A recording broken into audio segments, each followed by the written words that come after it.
Shalom semuanya.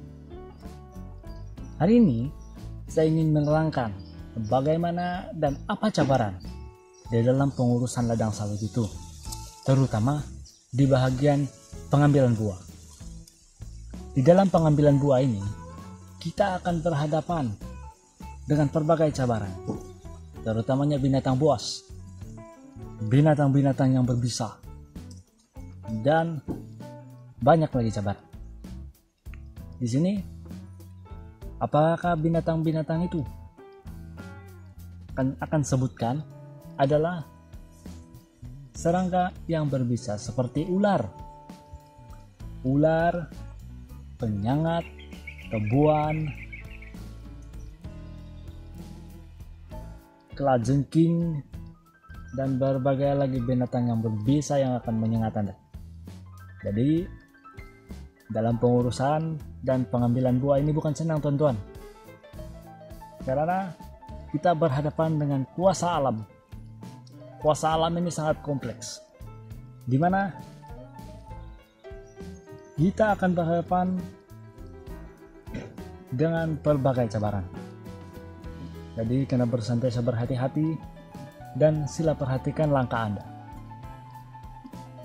Perhatikan pelepah di atas, karena di atas sentiasa ada serangga yang berbisa dan penyengat-penyengat sentiasa berada di pelepah itu atau tebuan atau di bawah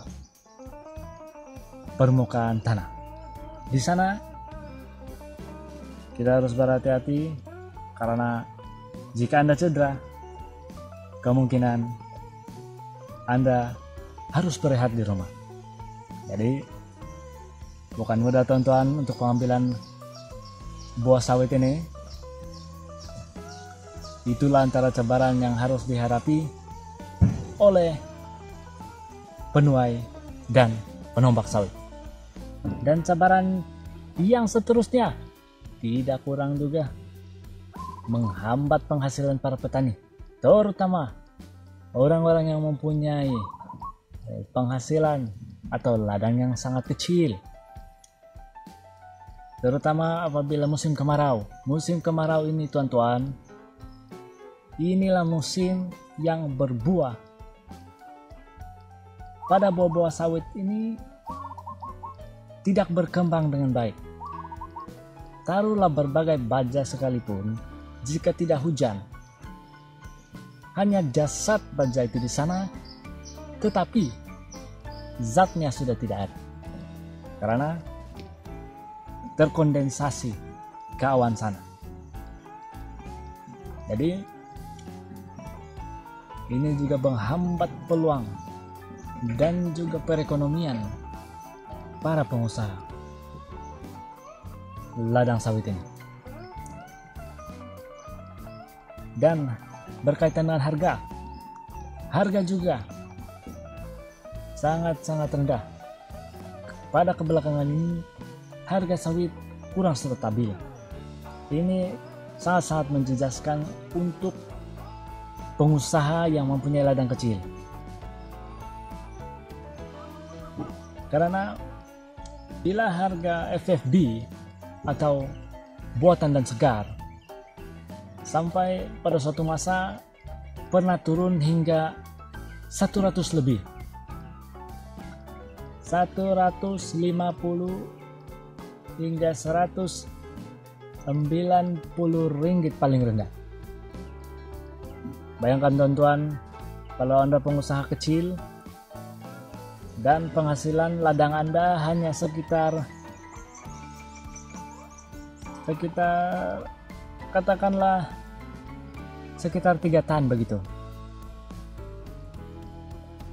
Buat kira-kira itu, teman-teman, itulah penghasilan pada bulan itu.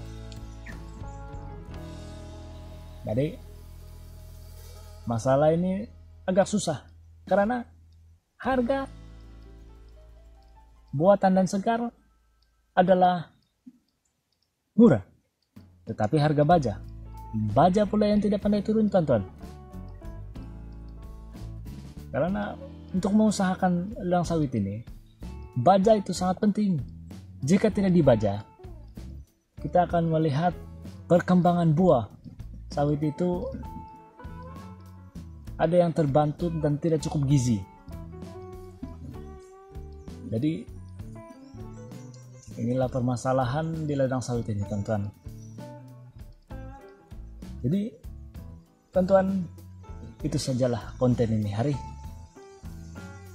tentang cabaran di ladang sawit.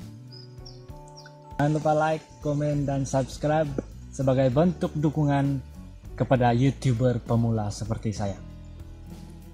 Terima kasih teman-teman. Semoga jumpa lagi.